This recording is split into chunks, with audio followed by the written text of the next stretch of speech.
Hey, happy Saturday, everybody. This is DJ Straight coming to you live from Praise from the Closet. It is Saturday, and when I woke up, it was snowing and cold outside and everything, but I stayed in today because I could not wait until today at 6 o'clock so we can interview these courageous women. As always, if you're watching on Facebook, go ahead and hit share. If you're on our YouTube page, DJ Straight, go ahead and hit subscribe because we got a lot of great shows coming up. And I do not want to take away on today. As always, Praise from the Closet with DJ Straight. And here's our website.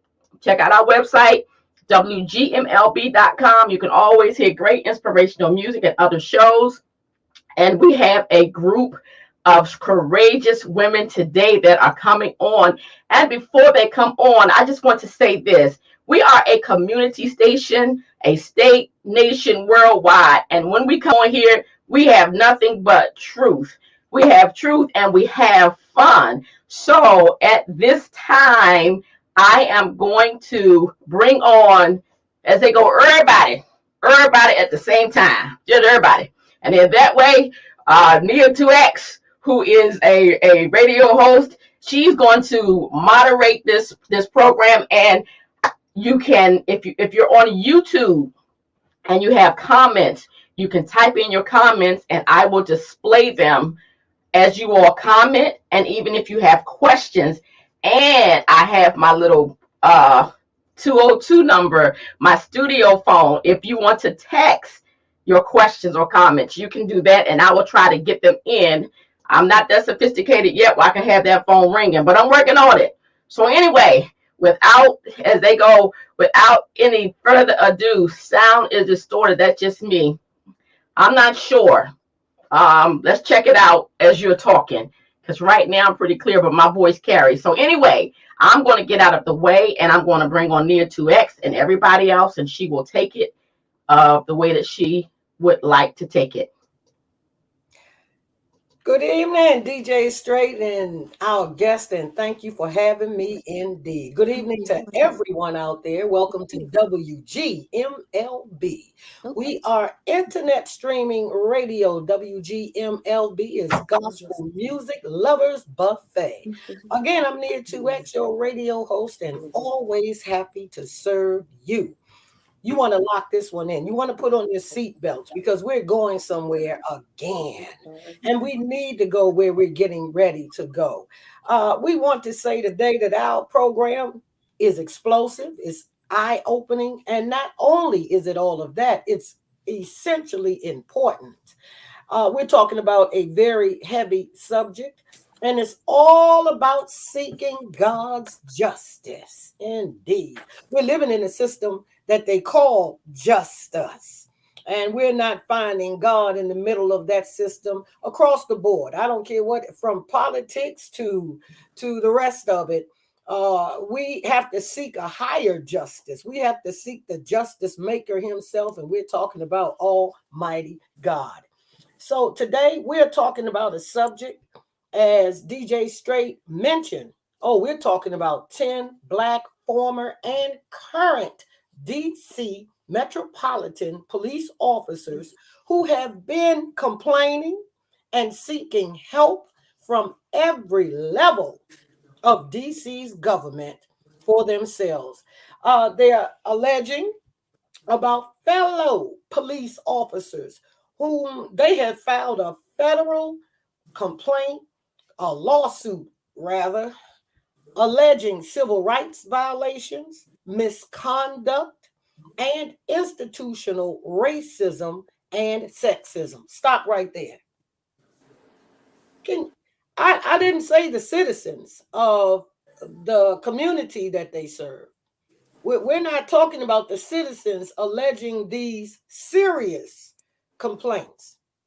We're talking about the police officers themselves that put on the uniform every morning, those that are still working, and those that did work to serve, to give, to protect.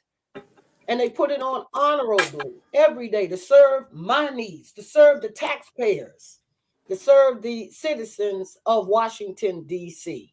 And yet, These 10 Black women who have come forward, who have the courage, the fortitude, who are walking in God's presence to stand up and to allow us, not only the citizens in DC, but around the country, around the world, everybody listening, everyone should be encouraged, because I believe this is not only going on there have been many complaints from women, period, about what's going on in the workforce. But these 10 women stand out because they stood up. These are the Rosa Parkses. These are the ones that are allowing us to understand what is literally taking place. Some of these women didn't even know each other when it first began. So it's not like they conspired together or they work in the same precinct. One heard of another's alleged complaint, and that maybe empowered her to step forward. And there are others listening right now. And you too, regardless if you're in DC, step forward, stand up, and be courageous. And know it's not going to be easy all the time. In fact, it may not be easy at all, but you're not standing up for ease. They're standing up for God's justice because they know, and we know, everybody deserves God's justice. And we want a police community or police precinct. We want to have some sense of security that police officers are above this. Those that are in leadership and those that can make things like this not just go away, but be handled with the justice that these women deserve. So we have a few of the women here today. We're going to allow them to introduce themselves, because if you know Nia 2X, I'll be introducing my own self, messing up names. So I'm not going to do that. We want you all to know their names and to hear their voices. And after that, hopefully support them, get involved, and be a part of the solution to bring God's justice not only to these brave women, but to bring God's justice and remove racism and white supremacy. So without further ado, I'm going to start. I think your screen looks like mine. Let's start with the top. We see Chanel Dickerson. And if your screen is looking like mine, and the lady beside her and the ladies that are consecutively in a row. Welcome, ladies, and thank you so much for standing strong and for allowing we, the public, the taxpayers, to know that you're brave and you know what you're talking about, and the lawsuit has been filed and all that good stuff. So, Ms. Dickerson, you have the floor. Please announce your name and maybe what you can, because before you go, sometimes in a lawsuit, they can't say everything. They are limited in some of the things that they are saying, because this is an actual lawsuit that are, it's not in the courts yet, but it's on its way. So I'll start with you, Ms. Dickerson, and if you can, everybody say your name and the precinct, and maybe you want to make a statement.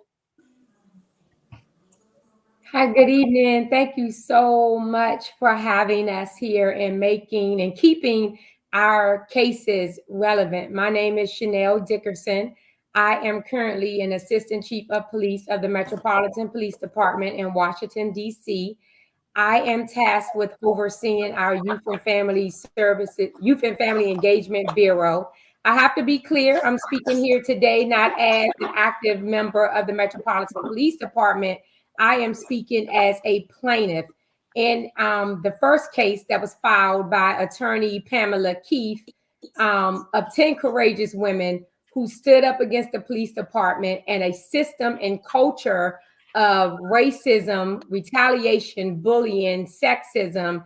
And I stand here today in solidarity, not only with the women on the stream and in all of our cases, but the women in policing all over the country and the world. And you talked a little bit about standing up for what we believe in, and you mentioned Rosa Parks, and I would like to to talk about Harriet Tubman, because I stepped into this lawsuit because of Harriet Tubman. I had been doing further research on her, and I just thought about it because some of the people asked me, why at my level would I stand up against the police department, against a system, a systemic system of racism and bullying and retaliation? And I thought of her. I thought of her, that she was able to escape slavery, and she went back multiple times to get other people and save them. And I had to think about what my legacy would be on the police department.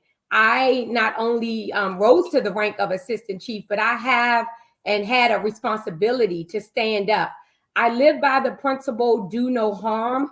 And if I cannot answer that question, honestly, to say that I am doing no harm to not only the men and women in the police department, but the community members, then I really am a fraud or a hypocrite and should not be leading some of the men and women of the police department. So I'll pass it over to our next plaintiff.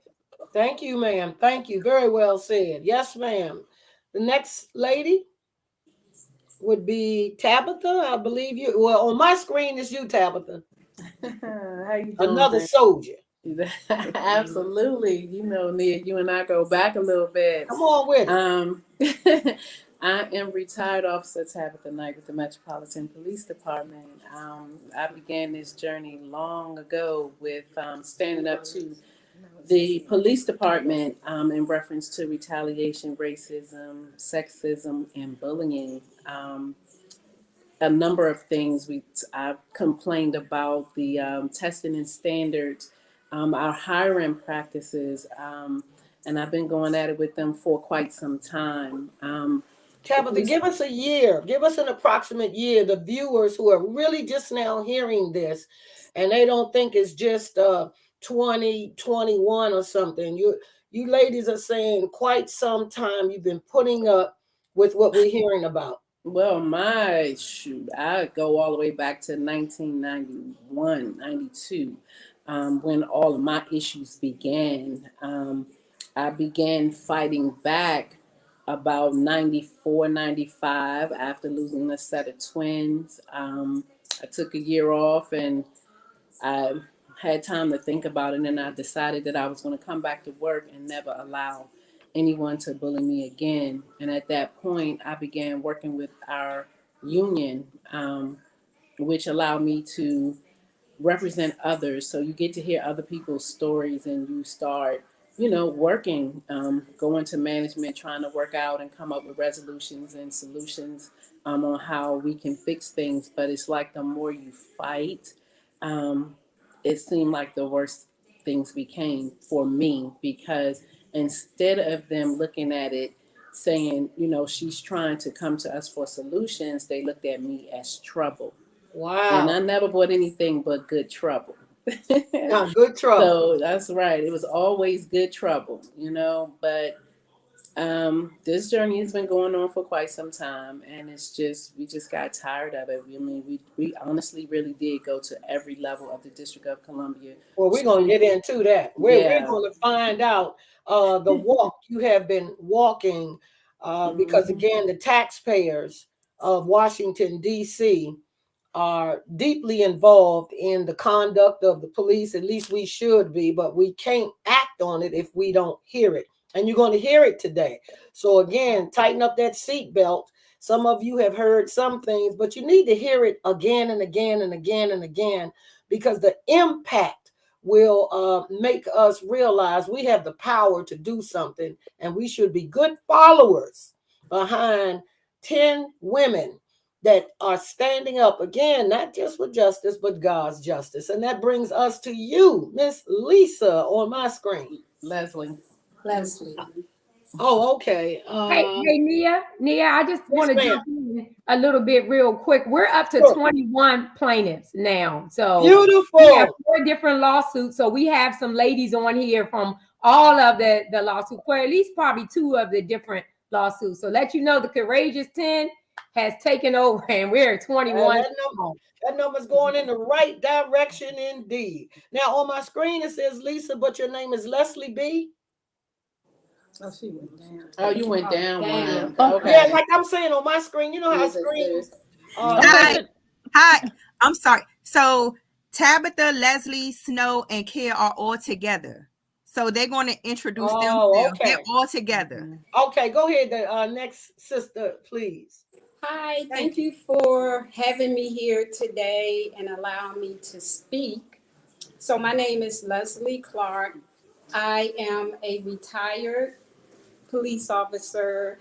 I first retired in 2014, and then I came back to Metropolitan Police Department in 2017 as a senior police officer. So when you were talking about our time, how far everything goes back, my trouble started in 2012 when I reported a white male officer who threatened to kill Michelle Obama. So that's when my trouble started. And excuse me, I'm sorry. When I came back to MPD in 2017, it lingered over. So I was being treated different than the white males, the white females. When I would ask if I could change my day off, I was told no. But then the white male who asked for the same exact thing was told yes. And at the time, I was on Vice President Pence's detail with another white female. And she was given a brand new vehicle with armored doors. I was not allowed to drive a vehicle with the armored doors. I requested one and was told no, that I had to stay in just a regular old car with no armored doors. And I'm on the vice president's detail every day, 5 days a week, sometime on overtime. Wow. And I just, I joined this lawsuit because I'm tired of MPD dealing with double standards and treating me different than they treat a lot of other people in the unit that I was working in, which was Special Operations Division. And your name again? Leslie Clark. Okay. All right, Miss Clark, we're going to go to the next person so we can come back and make sure the individual cases and things we can hear of the individual problems that has led to a class action lawsuit. Indeed. If you're just tuning in to WGMLB, the Gospel Music Lovers Buffet, indeed, we're live. And we are here with women that have grown to 21 women who have filed a federal lawsuit in Washington, D.C. against the Metropolitan D.C. Police Department for allegedly committing, which is going to court. We're talking about systematic racism. Nobody's foreign to that. Retaliation, that's believable. Sexism, that's believable. Bullying, and so many other foul behaviors that shouldn't be anywhere in the workplace. But yet, the Metropolitan DC Metropolitan Police Department is in the hot seat. They think it's warm, but it's getting hotter by the seconds indeed. Let's go to the next young lady who has just sat down. Yes, ma'am. Your name? Hi, I am Zenobia Brinkley, along with Kia. We're going to go together. We're going to go together. We were partners for over 21 years. Special Operations Division with the emergency response team. Both of us were negotiators. We came back as senior police officers brought by now Chief Conti, who is, of course, aware of the lawsuit. We were in, like I said, the negotiator's office. We reported several incidents of misconduct. And since reporting that, of course, we were retaliated against. They don't really want to resolve, the officials don't really want to resolve issues, especially if you're not one of their favorites. So myself and Kia has reported several incidents of retaliation and misconduct with several officers within SOD and officials there within. Thereafter, I was, of course, started to was retaliated against. I was separated from her. We were partners over for a couple of years, many of years, and they separated us to try to cause confusion with us. and also to make sure we can't report each other. So therefore, I started recording things. I started also emailing them, the officials, and Kia was actually on an opposite ship as I was. Before, we couldn't kind of like corroborate each other's stories. And then they tried to, of course, because the department told a lot of stuff that was not true. It was, I don't mean to cut Yeah, you let me off. ask you this. It was let me more of ask a you this. conquer and divide type thing. They wanted to conquer and real divide. That's clear. what they were trying to do. That's very Anything clear. to have, if we never had, we at one time we were each other's witnesses if something happened. So if something happened to her now, I would never know. I couldn't be that witness for her. So she never had a witness and I never had witnesses. And Right. it became, And it was that's just a important. hostile working environment.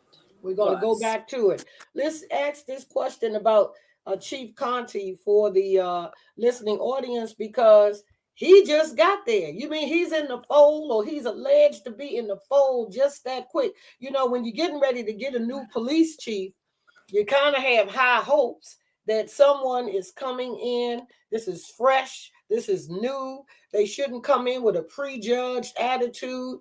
And your hope is that they come in and they are the example of fairness and the example of leadership that you have all put your badges on every day to serve. But he just got there. What year did the chief go to the Metropolitan Police Department?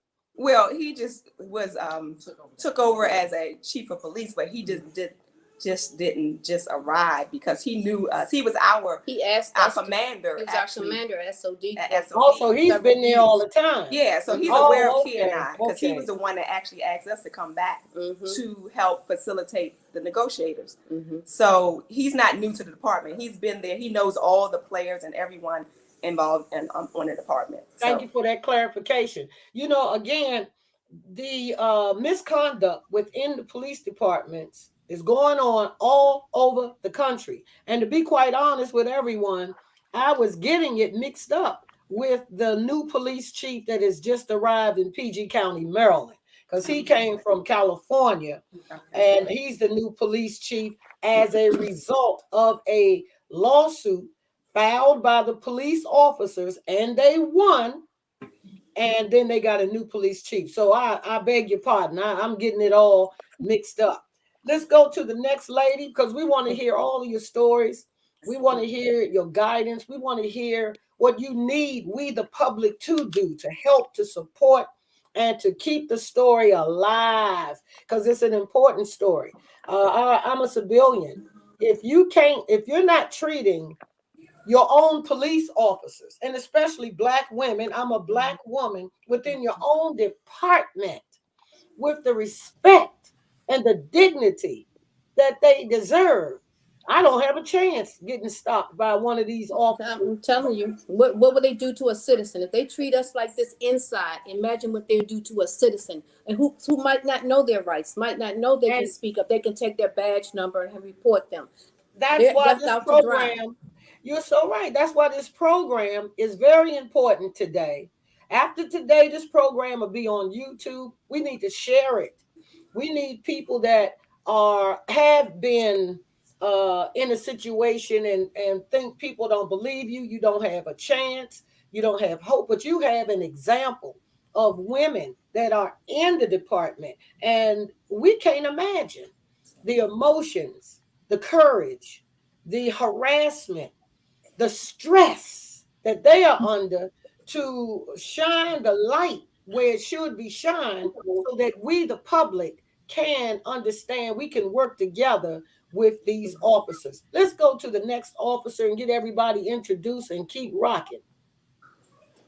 Okay, so I think that might be me. So your segue is when you said civilian, that will be me. So I work for Metropolitan Police Department, but as a civilian, I retired sworn from the federal side. I came in 2016, and then 2018, I was hired as the first civilian internal affairs agent in the history that I know of in Metropolitan Police Department. What I want to talk about is the cover-ups, differential treatment, and the racist agents that I believe are in internal affairs, and the corruption that goes all the way up. Your name? Lisa Burton. Okay, Ms. Burton. Go ahead, Ms. Burton. Yeah, so I just basically, was appalled. I wanted to get into internal affairs because I truly believe the Metropolitan Police Department was turning the corner for the Police for Tomorrow program to build bridges, to rebuild trust and transparency. I drank that Kool-Aid. I believed it wholeheartedly. And I applied to be an internal affairs agent. I was selected. When I got in there and saw what was going on, it was nothing of the such. And I have Black sons, Well, and I y'all have picking up, concerns. excuse me, you're interfering now. Oh, go ahead, sister. And I have concerns about having, people that have biases and racist and possibly discriminatory views investigating our Black and brown people in the community. So that's why I spoke up. All right, Miss Lisa Burton, we thank you. We thank Leslie Clark, Zenobia Brinkley, and of course, Chanel Dickerson. And now we're going to Miss Hampton on my screen. Miss Hampton, welcome, and let us hear why you are a part of the lawsuit, and as well some of your experiences that you are able and legally able to share, please. Okay. My name is Tamika Hampton. I've been on the police department since 2003. I am one of the ladies who joined the lawsuit because I too have experienced similar experiences. The racism, the gender discrimination, the sexual harassment, the bullying, the retaliation, it just goes on and on. It was a fine pattern that went on throughout my career. I was introduced to sexual harassment on a job just my third day at the 7th District, straight out of the academy. Wow, that's heavy. How old were you at that time? There's 3 days on the force. Yeah, I was 21. Wow. I was 21, 3 days out of the academy. Just my third day at the 7th District, still being trained. It's like you still have a training officer. You're not alone. So it was just one of my most vulnerable times on the police department. You don't know the job. I didn't even know what a union was at the time. Yes, ma'am. 21. We're going to come back to you, Miss Hampton, because again, we want to hear what this is all about. And for the audience, not only hear what it's all about, but hear the solutions. That there can be something done. I don't care how big Goliath looks, how bad he smells, how bad he talks, and how bad he walks. He can be brought down. Again, utilizing just Prince George's County, Maryland, maybe 2 years ago. Sometimes these people feel that they are invincible. And they really start lying to themselves and think that code that they are hiding behind, or the shield, or whatever they call it, is impenetrable, but it's easy to get to. And especially when you take the courage of the 21 women, and there are more out there, you're out there, and take a stand. Because if you don't, what is it? If you don't stand for something, you'll fall for anything. And you are worthy. As a woman, you are worthy. I don't care what the circumstances were, what position you was put in. You know, sometimes you're put in a position where you don't feel like you have a choice. It's just crazy. So let us move on to our next sister, indeed. And I see LaShawn Lockman. I hope I'm pronouncing. Is there an R in there? Yes, ma'am. I have a nerve to come on without my glasses. LaShawn Lockerman, please share your story.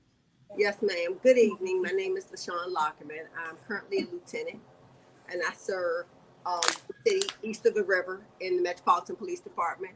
I'm coming up on my 19th year. I'm in a sense like a legacy police department. I was a cadet, and when I was young at 89-3, I was actually in Chief Conte's. We were in the same cadet class. I left the police department after a couple of years and decided to come back later on in life. And my dad was a member that served since about 1970. I have a great uncle that came on in 1951, and countless other family members and very close friends. I when I got promoted, instantly I felt that I was diminished. You know, when you go from rank to rank, you are literally learning a brand new job all over again. When I made rank and I went to sergeant, everything went pretty smooth when I went to that district. I had people that were mentoring me and they were kind of showing me the way. When I went to lieutenant, it was a little bit different. I felt it was a very, very busy place. I felt completely overwhelmed, and you almost like I know how to be the police. I know how to be a sergeant, but now this is a brand new job. All right. But I learned it. I took it on. I learned it. I figured it out. I figured out my paperwork, my reports, and everything else. I was subsequently transferred. I was allowed to transfer thanks to Chief Dickerson and my commander that I was working with at the time. They allowed me to transfer. I wanted to see another side of the city that I hadn't had an opportunity to work in and as a manager, which would have taken me. So I went from the place that has the highest crime statistics in the city to the place that probably has the lowest, but they're completely two different atmospheres. And I did learn a lot. I really did. So I'm thankful that they allowed me to do that. How long were you Lieutenant, were you in the former, and are you still in the current? I was in the former for 6 months. Okay. I went to the next assignment for 2 years, and now I'm back in the former. I'm back east of the river. Go ahead, ma'am. Now, it's important to mention that the racial demographics are much differently when we talk about those two different districts. And now that I've been able to really, really look at it from a different lens, because I've been a manager in both places, they probably really don't want us in the other district anyway. So the commander that I was working with made it very, very, very difficult for me. And at first I thought, okay, I'm just trying to, I want to fit in. I want to do things the way he wants things done. Every commander has a little bit of a different way, the way they want things done. I want to fit in. I want to do the right thing. I'm trying to cross all my T's and dot all my I's. But no matter what I did, everything was blown up, and it was just out of whack. And I said, I'm being harassed. And I would come home and I would discuss it when I got home with my family. And I was like, this is crazy. This is racism. And nobody else, not one other person, is being written up for these frivolous things. And it just got to the point that it was overwhelming. And so finally, I started saying, I need to leave. I need to call an attorney, and I need to leave because this man is going to try to ruin my career. Now, I can fight him, I have the fight in me, but you get tired of fighting every single day. I mean, if I breathe wrong, he was trying to find something. It got to the point that he would send me stuff that he knew I wouldn't get. He knew it would be impossible for me to get it because I wasn't even at work. And then hold me responsible for it. But the people that were at work, they weren't responsible. And so it became overwhelming. And that's when I seek legal representation, and that's what I am. Okay, and are you the last sister? You're the last one I see on my screen. Yes, ma'am. Okay, I want to thank all of you for coming, speaking up, and allowing us to understand what is taking place in the police department from your own experience. This is not something you're reading. This is something you're living and breathing every second, every moment. And the few things that we've heard, first of all, we've not only heard from the rank and file. When you're in a military or paramilitary organization, rank has a lot of power in a military or paramilitary organization, such as police departments. When the upper echelon, when those that have ranks, this lady is a lieutenant, then we have a assistant police chief. I want the audience to understand those are not small positions at all. They carry a tremendous amount of power, responsibility, obligation. So if you're going to go and speak up, as these ladies are, they already understand the risk. The average person would be quiet because they don't want to rock the boat, as we say. They don't want to chance losing all that they have gained. And I'm saying from sergeant, lieutenant, captain, and all the way up. This particular lawsuit, I don't know the other 11 women. I haven't met them. I don't know their ranks, but it says a lot when, again, those that do carry the weight of responsibility as a commander, as a supervisor, it says a lot that you could have just hid up under your bunk and hope the flood just pass you by, and then you can come out and of course do your job any kind of way and look at retirement. And this is what we have a lot going on. These women are talking about serious allegations again.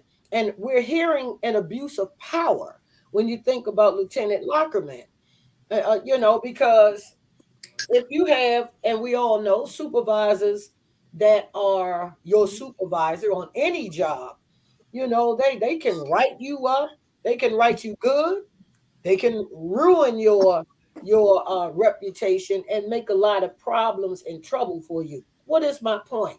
I want us to really understand the honor that we owe to 10 black people. I'm sorry, 21.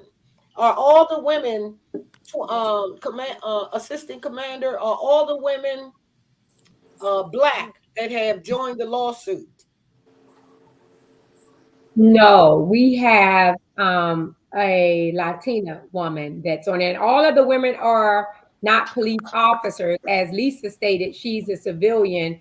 It's 4 different ones. The first lawsuit is a group of 10 black female officers.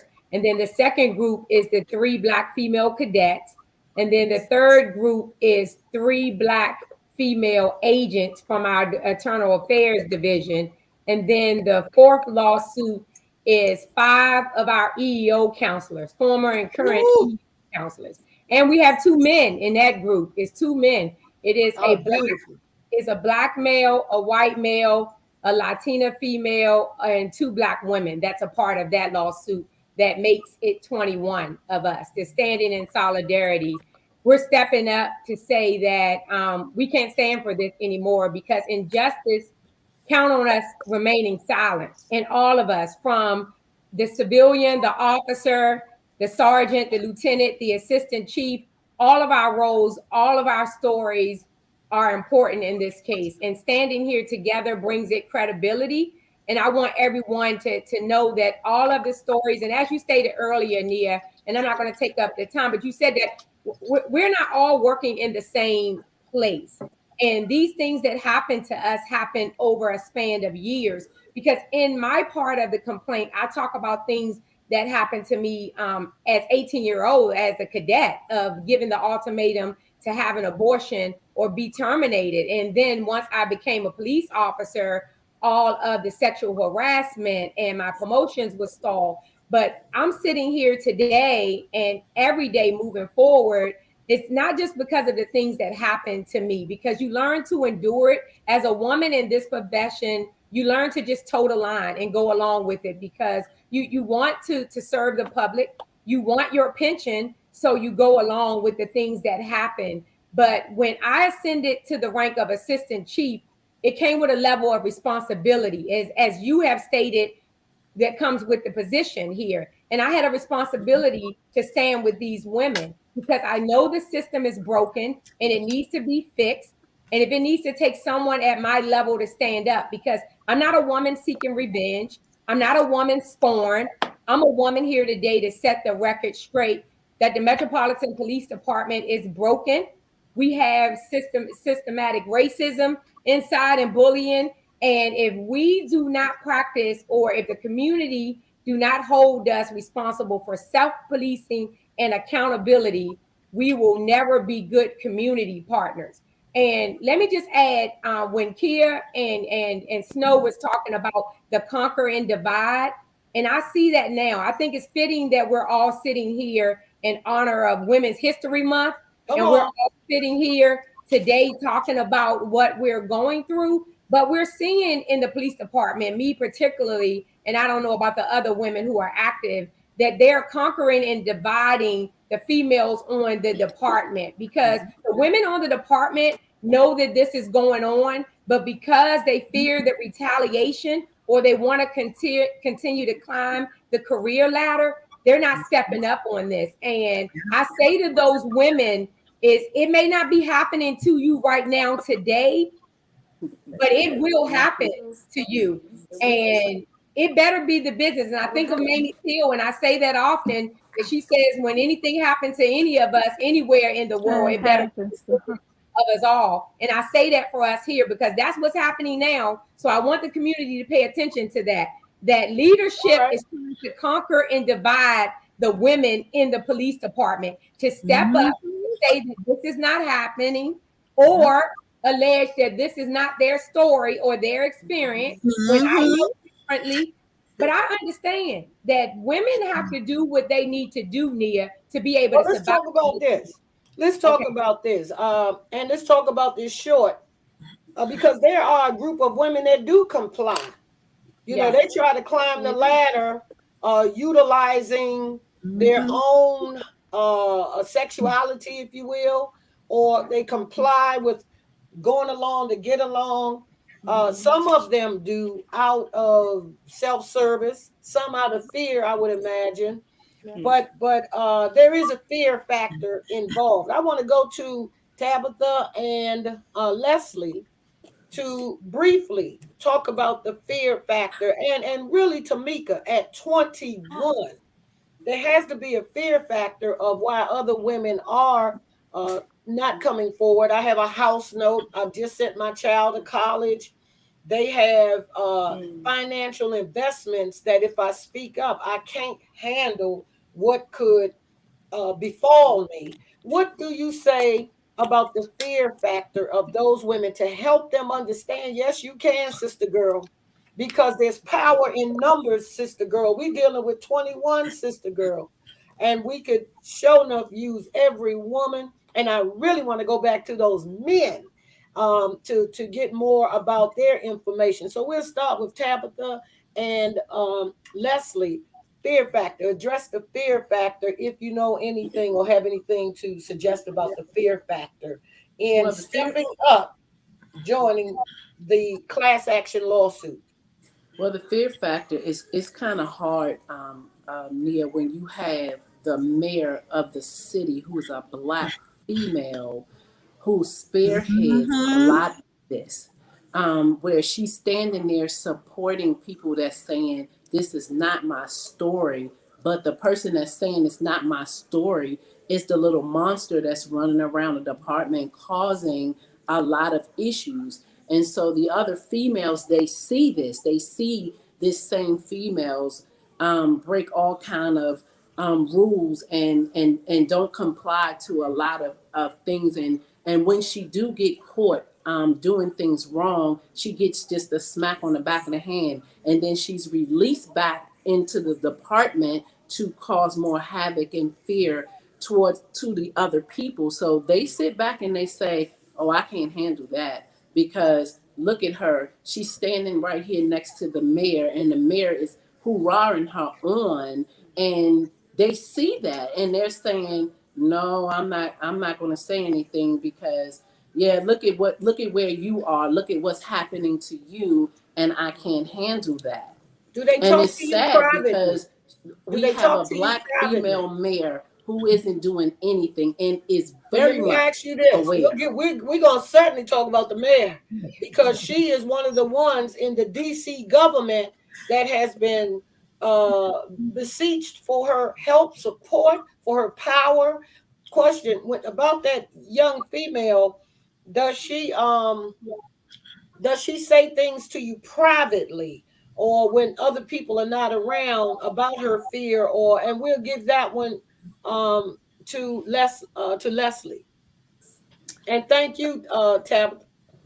Wasn't Tabitha?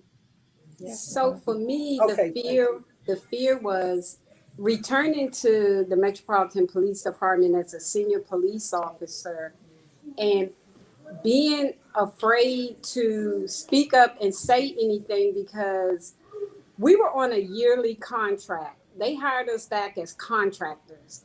And when I came back, I was told, you have no seniority. You have no power around here. You are not above anybody. You're at the bottom of the list. So knowing that if you cause any trouble or you say anything, then the commander will say, well, we're not going to renew her contract. Like they tried to do me a couple years ago, tried to terminate my contract, falsely terminate my contract, and forced me to sign a settlement agreement when they were wrong. And Tabitha at the time was my union rep. And just, just being afraid to say anything because I'm walking around on eggshells. I'm watching my back. I come to work. I'm losing weight. My blood pressure's up. My hair's coming out. And I'm thinking to myself, what are they going to do to me today? So you be quiet. And you don't got you. Let's address that same question to Tamika, because you was 21 when you were introduced to the so-called let's say a different culture of the police department. And then we'll start talking about the culture of the police department and the culture that we expect as citizens and that you expect as police officers. But let's deal with that fear factor in your experience, Tamika Hamilton. Yes. Hampton. It's okay. So at 21, I just joined the police department. I was just coming on being a single mother, a Ballou graduate, and I was also the class leader. And Channel 4 did an interview on me for that. One of the sergeants recognized me about that interview, and he started off like the conversation was like lighthearted, talking about that. And then he asked to take me out.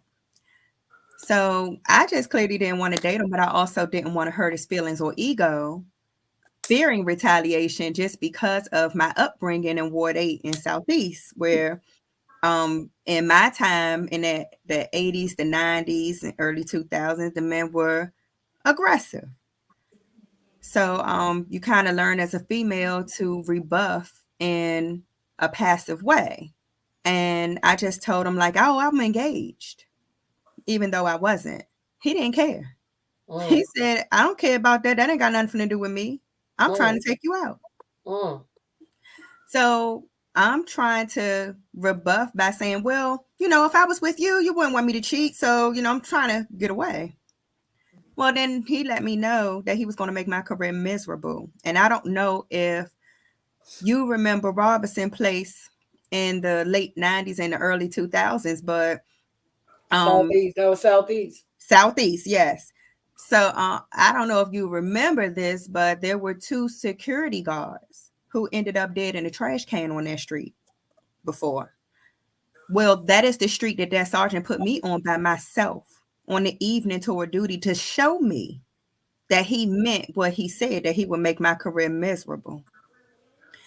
So that was one of the fear tactics that they would throw at you. For me, thank God I'm covered. And at the time, Robertson Place was full of people I went to Ballou with. And Ballou is a high school for the listening audience. So you was placed in the neighborhood that you went to high school with, and you knew some of the people in the neighborhood. Yes. And I'm glad you answered that, because again, a lot of women, they want to speak up, and even men, they want to speak up. Let's address that issue with men. Are you familiar with the men? And thank you, Tamika. Are you familiar with the men and the situation of the men, Lisa? The situation in the men in regards to which part, Nia? I'm sorry. The lawsuit.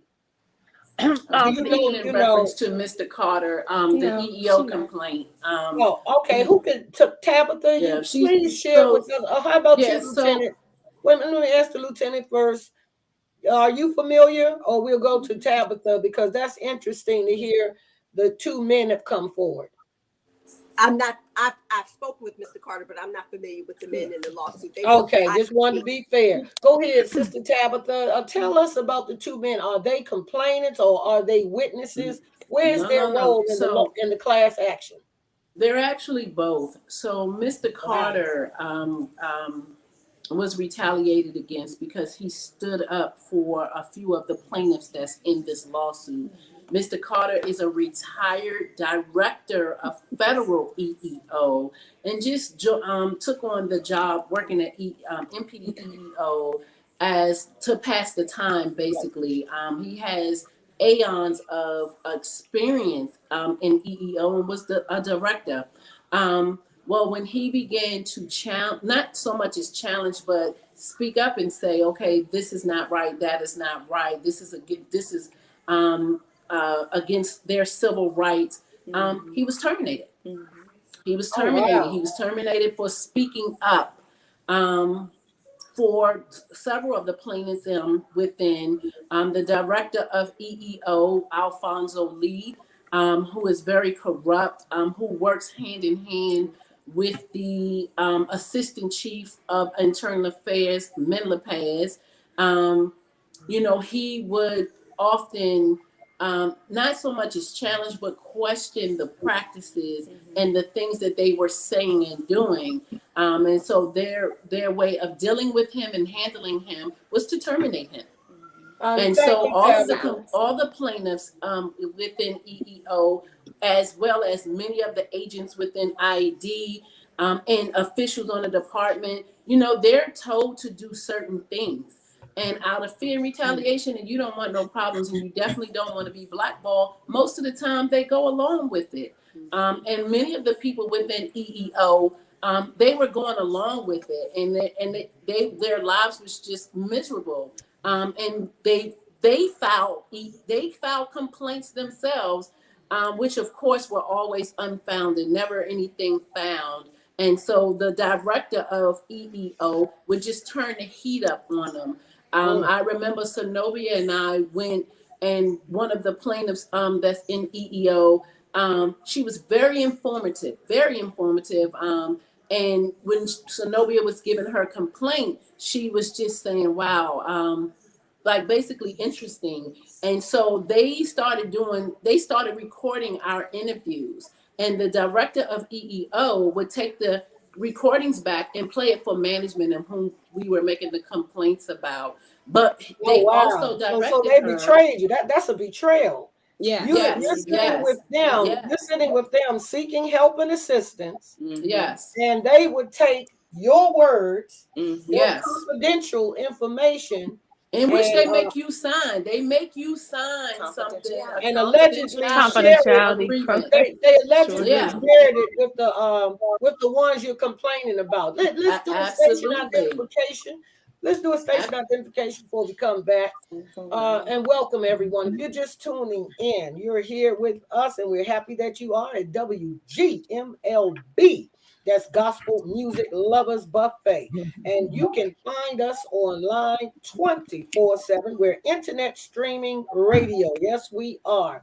And we're here today with talking about a subject that is not foreign to anyone, especially in America, and especially Black people, when it comes to police brutality. But what put the twist in the story today is we have police within the police department, former and current, that are bringing up information about a class action lawsuit against the agencies they either work for, have worked for, or currently work for. And these allegations are very serious, and we hear it all the time. We're always hearing about sexism. We're always hearing about bullying, not so much as bullying, because I want to break that down if we have time. What type of bullying? I think we've heard some of it, but we want to be clear in identifying for the public to know that the power belongs to the people indeed. Hey, DN2X, excuse me, let me interrupt 1 quick second. Yes, don't worry about rushing, because these ladies are talking nothing but absolute truth. 37 years on my job, I can identify with everything they're saying. So don't worry about time. Let them take this platform to talk because they're helping some other people that are in the ranks or coming up and in other professions because it happens all across the board. So we're good. Yes, ma'am. Yes, Just the ma'am. time change tomorrow, just in case they go over. But the time change tomorrow. But let them talk. I didn't even know that time changed tomorrow. All Okay, right, I'm yes, going back ma'am. out. Yes, ma'am. We getting some great comments in here too on my text and Facebook. Okay, bye y'all. Go ahead, keep going. All right, all right. That's the lady with the plan indeed, and that was DJ Straight, who runs this great station, WGMLB, Gospel Music Lovers Buffet, 24/7, where you can find a lot of information and pleasant gospel music all the time to soothe those that are in situations that we all need soothing. And indeed, when you are on this side of the fence doing your job and you're on this side of the fence, ready to preserve and protect the community, ready to serve, doing your job, and you have to go on there and fight somebody's hands off of you. We're going to get into some explicit information if you care to share, because this is not a new case to myself. A few months ago, we interviewed attorney Pamela Keith, who was articulating and really putting it out there, some of the egregious behavior. You're hearing sexism, but we need to hear maybe a little more to be explicit of what it is like being a woman going to work. And I think it's Miss Dickerson who was in the car with the gentleman, not gentleman, but it wasn't you, Miss Dickerson. It was somebody else. I think it's Here. Okay, I think somebody can speak on her behalf. Kia's gonna. No, Kia's here. She is. Where's Kia? She can speak right here. Huh? Yeah. Oh, okay. Yeah, if you don't mind, and There you then go. we want to be sensitive to your case and have to be very careful. And then we'll take the interview into who have you complained to. Maybe you I just want to. no. Oh, go ahead, sister. Oh, I'm sorry. No, sorry. I just want to. I know you. I want to start with the conversation about fear. All right, I'm gonna come to you. I was fearful. I was very fearful. I'm gonna come to you next. I'm not next speaking because that is important for those other women and men to have the courage of speaking up and speaking out. So I'm Sister Nia 2X. I'm here today. Happy to be here, and hopefully we can pull one, because they say if you get one, 1,000 rejoice in heaven. And we Amen. are here to not only Amen.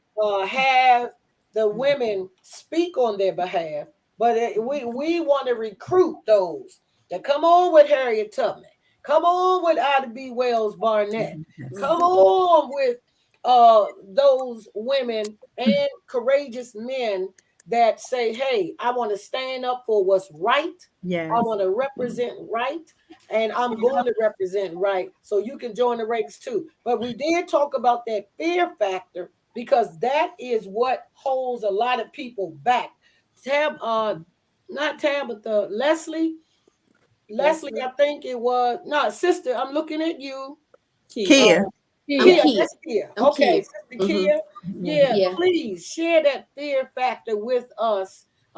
When you can't sleep, can't eat, and just some people may have suicidal thoughts. I mean, this is some stressful a stressful position to be in. Go ahead, sister. It's very stressful. As Leslie said, and we all said, we all came, myself, Leslie, and Zenobia Brinkley came back as SPOs. We came back in 2017. What is an SPO? A senior police officer. We've all retired and were asked to come back to the job to do the various jobs we were doing before we left. I was myself and Zenobia Brinkley were in the emergency response team as negotiators. I was tasked with going on a ride by before we serve a warrant, which we usually do like a recon before we serve warrants. And I was the only female in the van with 5 other male officers. During the ride by, the sergeant felt a need to relieve himself. I was sitting behind him. He was sitting behind me in the van. And I heard a sound. I kind of smelled a little smell. I wasn't sure what it was, but it was very strong odor of urine. And then I didn't realize what had happened until another officer sitting beside me said, "Wow, man, you need to drink more water." And I was like, I know this dude didn't just urinate in a bottle, but he did. And I want to clarify that because there was another officer that had to urinate also. He got out the van and went in the woods and urinated. Mm-hmm. The same as this sergeant. This was not an officer, this was an official. When it happened, I called my partner, which is Zenobia Brinkley. I called her and I told her what had happened.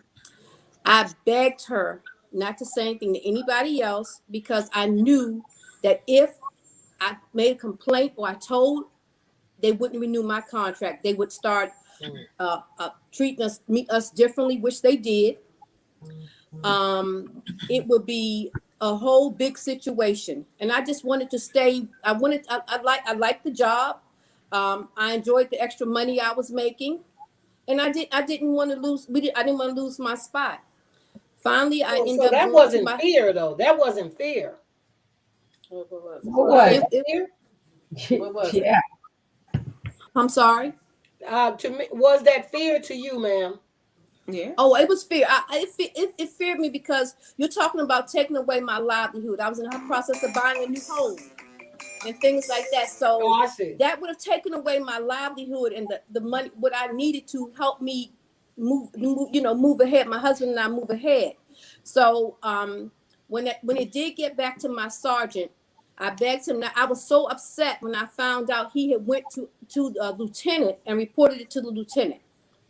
And be honest, the lieutenant, for about 2 weeks, nothing was said.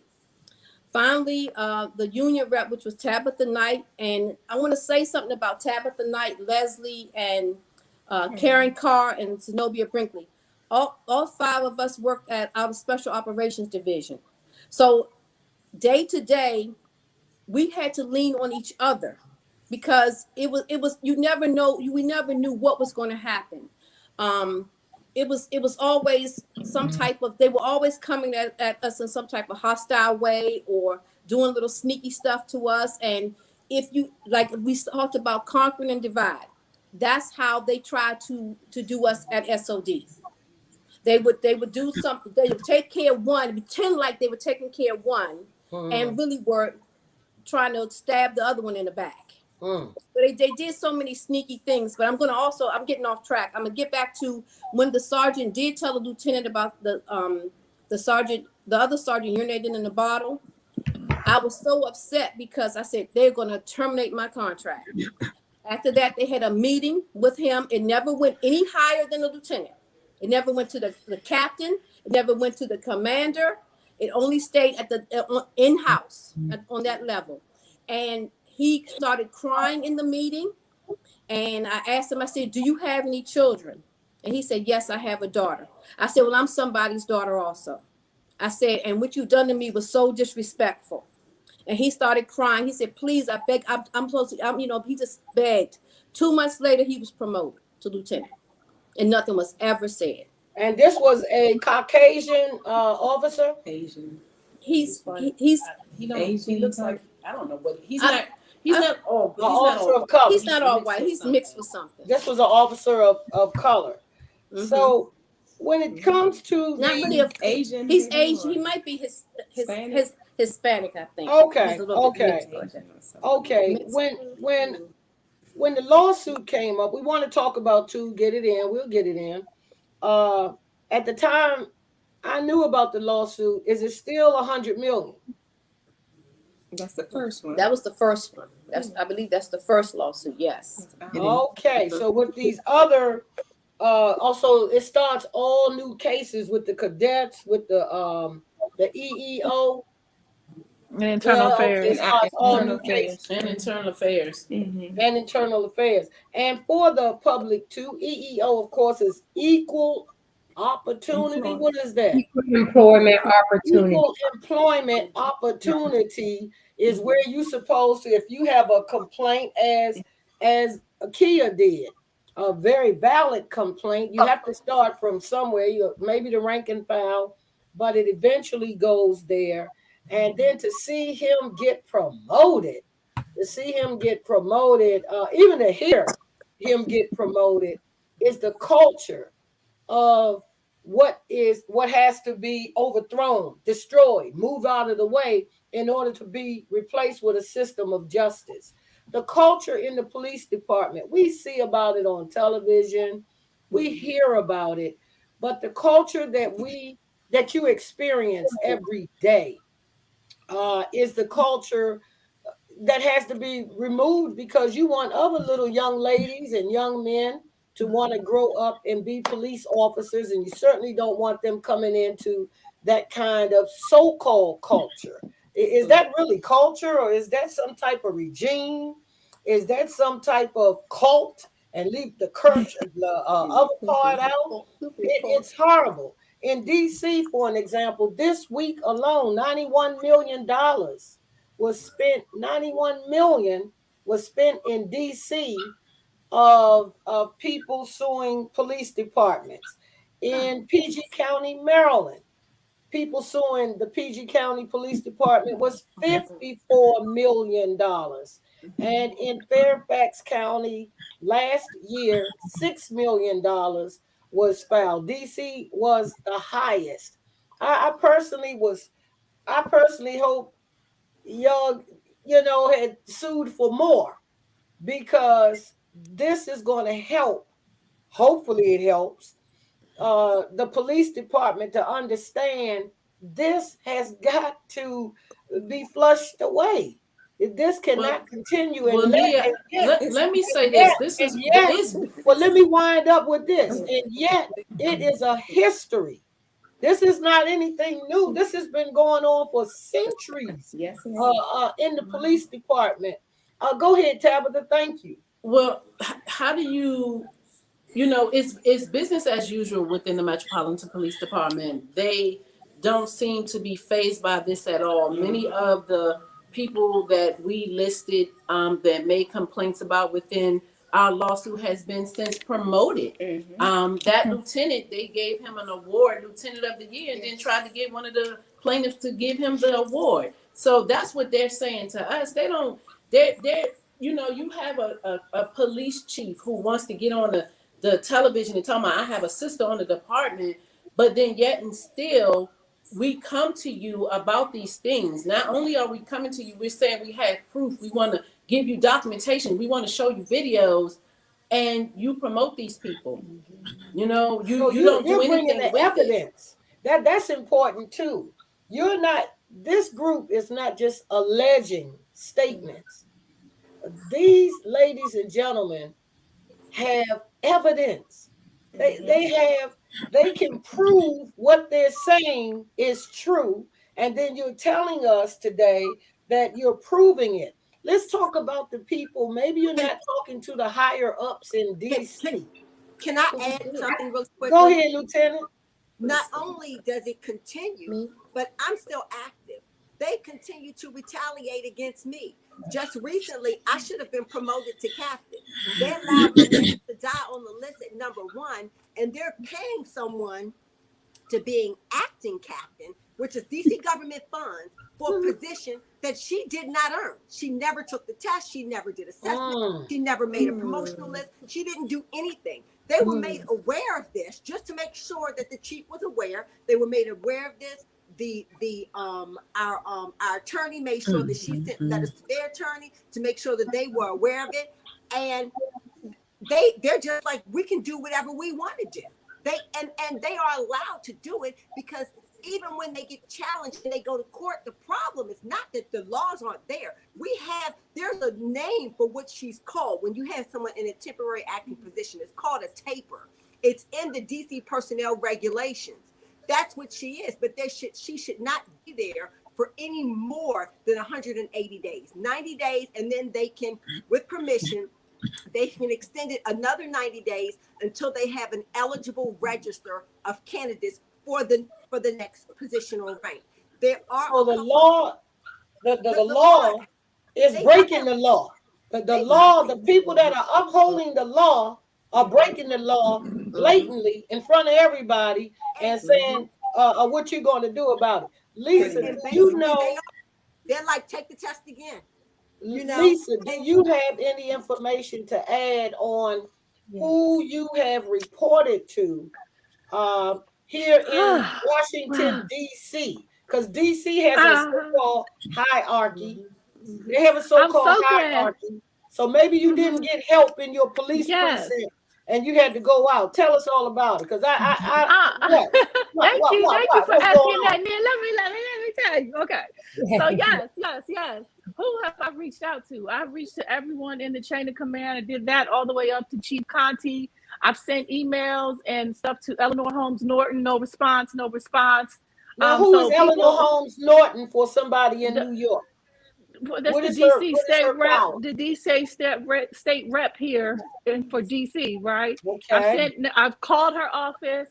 I met with executive assistant chief, Sean Benedict. I've talked to people ad nauseum. I've got receipts out the wazoo for the last 5 years. But I want to give an example about the corruption that the ladies are talking about. I think it's important that we hone in on the fact that a lot of us in this group, or I know for me, we didn't know each other. So this is not no grand conspiracy. We didn't all come together. We didn't know each other. So this is like a 1,000-piece puzzle coming together, and now we all see the light. Okay, I was in internal affairs as a first civilian internal affairs agent, and then I'm gonna tell you how corrupt it is. I overheard a comment about a white male agent made about a black male, a racist comment. I reported that comment. The joke was he told another white male told a black female, you have more excuses than a black man going to jail. Now this is an internal affairs agent. He said this to another black woman. I reported it to the EEO director, Alfonso Lee, because I thought that was egregious and he needed to be dealt with for that. What happened when I reported it? Alfonso Lee picked up his phone and called my white male captain, Bray, and told him, and then what happened after that is I was bullied for 18 months in internal affairs for telling. Okay, and finally I got moved out of internal affairs. They don't want anyone in internal affairs that's really going to speak the truth, and really they say they want to build bridges and get back to transparency and trust and the police for tomorrow, and I say it's all hypocrisy. It's all talking out the side of their neck, because they say that on one end, on the back end they're not doing any of that. And when I say none of it, I mean none of it. When I got into internal affairs, there was 9 black female agents. Right now there's 2, and 1 just got there. They get the people out. They want the yes people in there. And Man Lopez, Assistant Chief Man Lopez, is a misogynist racist, and I'm sorry, that's how I feel, and I do still work there. Alfonso Lee. And Alfonso Lee is black, but he's definitely a misogynist. Okay, but I still work there. Let's go to Ms. Dickerson, the Assistant Chief. Tell the listening audience what is happening. What is internal affairs? What is the job of internal affairs? What are they responsible to do? Because we are lay people in the public. What is that? IA. What does internal affairs do, ma'am? It's like Lisa was just explaining, internal affairs agent. Internal affairs, ID, and most people know of it, is policing the police and investigating the police. And if you have racism and sexism going on in the place where they're supposed to investigate corruption in the police department, serious misconduct, use of force of police officers, if you have those racist officers that are or agents that are investigating those cases, what kind of fairness do you have in that? Because Lisa probably can tell you about a T-shirt incident that she actually witnessed, and they tried to charge her with theft on it. So she could probably explain that a little bit. I find absurd. But not only when you have racist agents and they're investigating when officers use serious or deadly force against a member of the public, like how is their investigation corrupt now because they're now trying to cover up for a particular officer? I've seen disparity in treatment of discipline and termination. And it's not only when those agents investigate uses of force or misconduct against community members. I've seen the difference of when those agents investigate members on the department. And it depends on if it's a non-minority of a minority, whether the person is terminated or someone covered it up and pat them on the back and send them on their way. Because we have one of the other agents that's in the lawsuit with Lisa. She actually, she was investigating a case where a white officer had falsified arrest charges against a young Black male and grabbed him by the neck and lied about it. Is on BW on camera that he was lying about it. And Felicia Carson wrote her investigation up. He should have been presented to a trial board for termination. She was actually terminated. And the person who she was investigating actually got a slap on the wrist, and he's still on the department today. So that's an example of what happens in our Internal Affairs Division under the leadership of Assistant Chief Man Lopez. But I'll go back to Lisa. Let Lisa explain a little bit about that T-shirt so the audience can hear how she was then almost brought up on charges for theft, which it didn't meet the elements of a theft, but she was definitely threatened with being charged with threat. Well, I think we got the you know, I think we're clear on what the Internal Affairs Department is, and I was going back to Lisa. Can I add something real quick, please? Sure, Nancy? sure. As far as it's Internal Affairs Division should not be investigating those that are complainants, which I was, and several of us were complainants. So they were investigating us because we complained about misconduct from officials. And yeah, exactly. And those agents initially, Internal Affairs was set up to be a legitimate, fair, unbiased part of the department to take care. And none of that. None of that. It is not that today. And when you look at the recent case of Ahmaud Arbery, when he was killed in Georgia, when he was killed, the DA and those that fell under her. They, you know, this corruption is not just in the police department. That's what I'm trying to get to. So the audience can understand that here in DC, not being a state, DC is a District of Columbia. They're not a state. There's no House of Representatives and the Senate. But here in DC, there is some kind of hierarchy. And whoever wants to say how far you have gone from the lower level of complaints to the highest level, and that would be Tabitha, because I've heard Tabitha say some things in the church. I went all the way. Go sit down. I went all the way to Eleanor Holmes Norton, who did. Her office did respond to me, and what she said was, "I don't handle things of this nature. I only handle federal incidents." And I was just baffled, because if somebody in here can please explain to me, when did we become a federal level? We're not even a state. So when I tell you I went to the city council, the mayor multiple times, I've gone to the mayor multiple times. And when I say every entity of the District of Columbia, I went to every entity, and I have my response. I bet you missed the city council. You ain't gonna tell us you went to the city council. Yes, I did. I testified before the city council, and it was broadcasted all over the television. Every local channel picked it up. They did a story on it, and we were told by Charles Allen that he was going to get back to us, and he had his assistant to direct us to Office of Human Rights. Let's break this down for the audience now. We're talking about some really powerful people in Washington, D.C. and the local district government, the city council. And then you've heard the name D.C. State Representative Eleanor Holmes Norton, who was voted in by the people. And even if she couldn't, as she stated, do anything, well, did she refer you any help? Did she say, I have a contact? I know somebody? Did she have any kind of help for you, since she said my hands are tied and you've gone to her several times? Did she ask, could anyone else refer you to someone else that could help you? Yeah, she referred me back to the city council.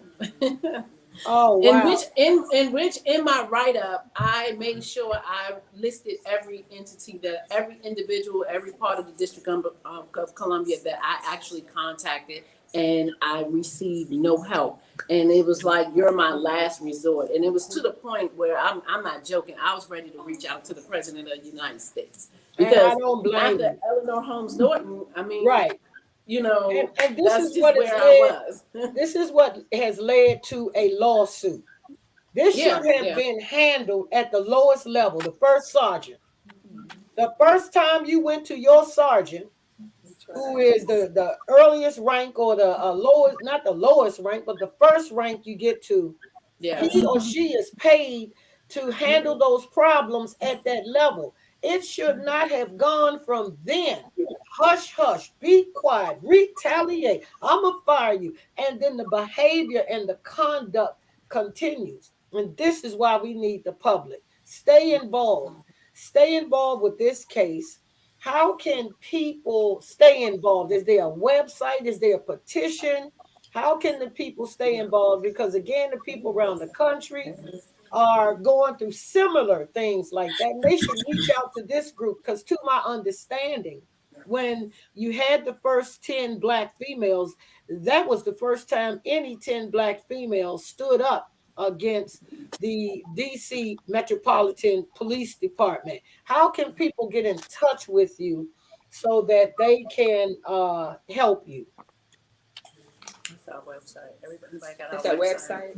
Wait a minute, let me get my phone so we can. Okay. And Lisa, we do have a petition. Okay.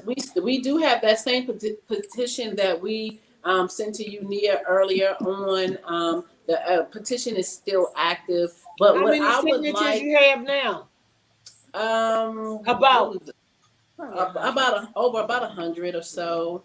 But I also would like for especially the residents of the District of Columbia, and especially for my Black and brown people, Mayor Bowser don't think that she needs you.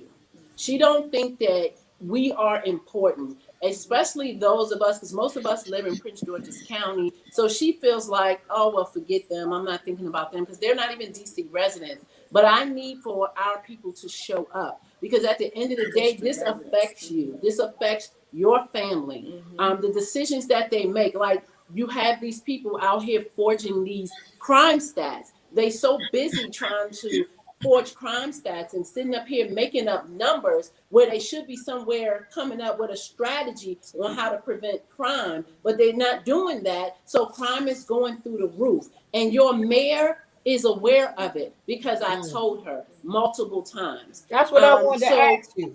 I wanted to get to that. You have sat down with the mayor eye to eye.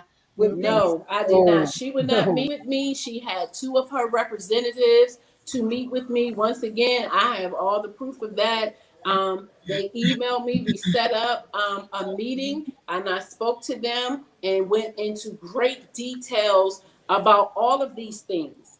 And again, just like the city council, I will get back to you. But instead of them getting back to me, later on that day, I was called into my commander's office and told that I was under investigation, that they pulled investigative numbers on me, and I was under investigation. And I left his office, and those same 2 young ladies that met with me, I sent them an email detailing out exactly what just happened. I'm coming forth, and the retaliation is starting. No response. This the whole group. Your whole group is Harriet Tubman, because you are fighting against the grain. You're swimming upstream. You're swimming upstream, and if you just keep on out there, Miss Hampton, what are your feelings at this time. I mean, we've heard a lot of great information as far as the facts, as far as the egregious facts of, and we haven't even scratched the surface No. of some of the horrors that you are going through. What is your state of mind right now, going forward anyway, with the lawsuit? Because it's way bigger than money. This is not just about money. Absolutely. This is far bigger than money. What are your thoughts, Ms. Hampton, at this time of the complaints? My thoughts for this complaint is for real change to occur. Real change. We don't want to go back to the same environment or an environment worse. We don't want anyone to validate the current behavior and the current culture, the long ongoing culture. We don't want them to validate it or to think that it's okay because that's the culture that has been going on for so many years, even before I was born, I'm sure. Mm-hmm. We don't want this to continue. It has to stop. We can't keep allowing this culture, which is why I'm so proud of all of these women. Honestly, we have all been in our own individual battles. Like you said at the beginning, most of us didn't even know each other.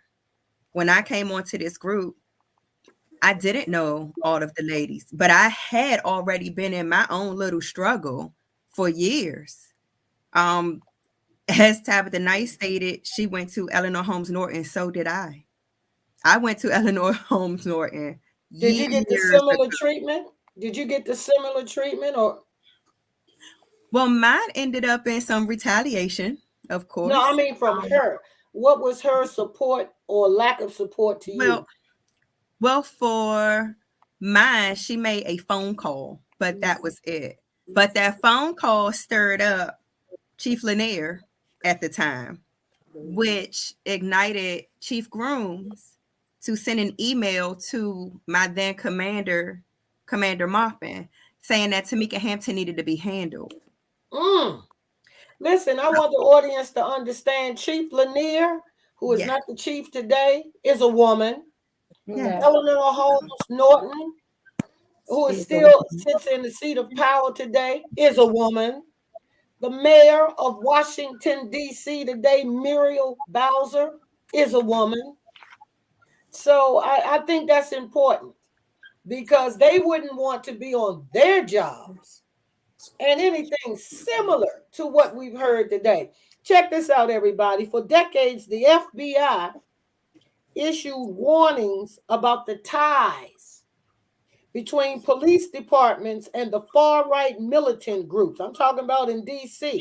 An FBI intelligence assessment from the mid-2000s revealed strategic infiltration of law enforcement agencies by groups sympathetic to white supremacist ideology.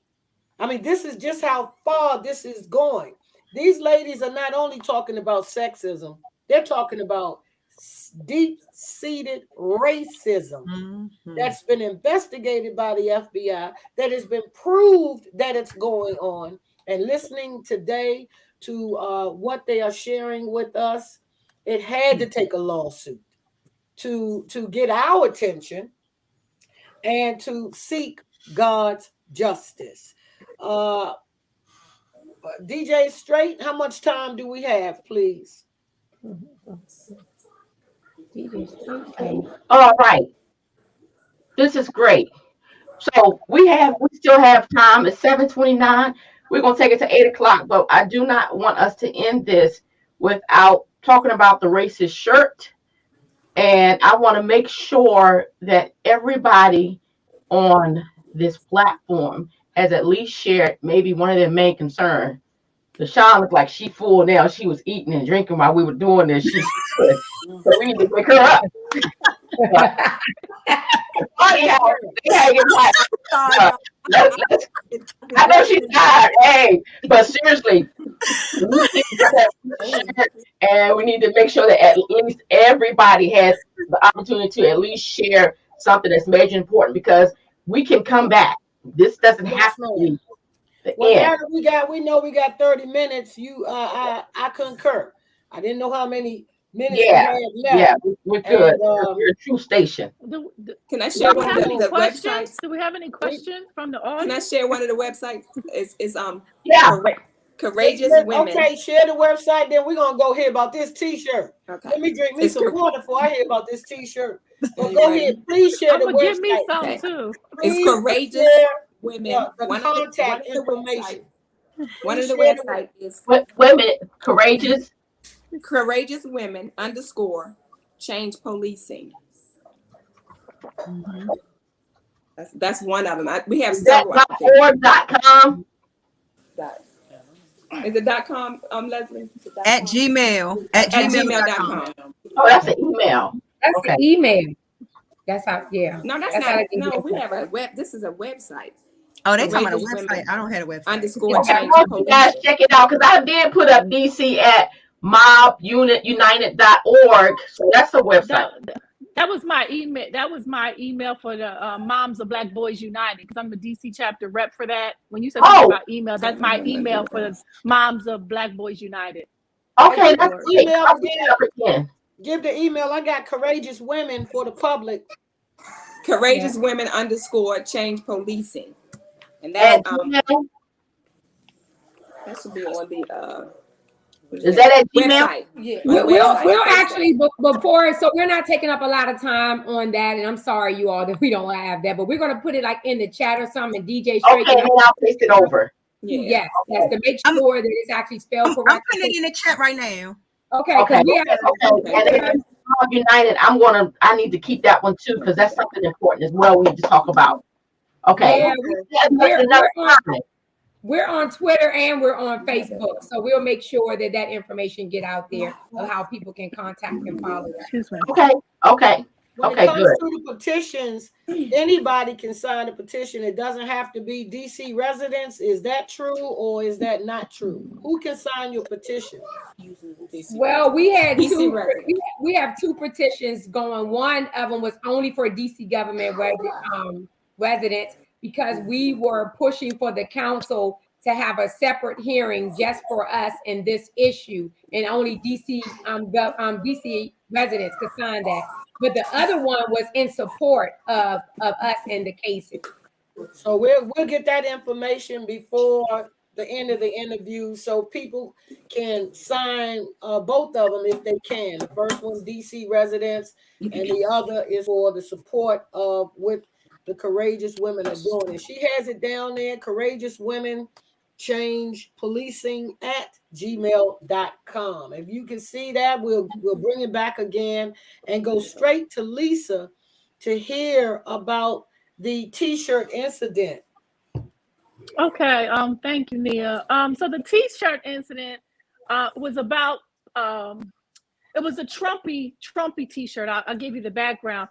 But for the sake of this conversation, I'm going to use DC just in case people aren't familiar with the Philadelphia demographics. Okay, it was about Pennsylvania, but I'm going to use DC as an example so you get how I received it in that moment. Okay, there was a T-shirt in the office that involved one of the same white males that the racist joke I was talking about. I took offense to the T-shirt. Two white males were looking at the T-shirt, David Chumley and John Hendrick, and they're looking at the T-shirt. And when I finally looked at it, let's just say it's an outline of DC, okay? And it says, "Build, let's make DC great again. Build a wall," okay?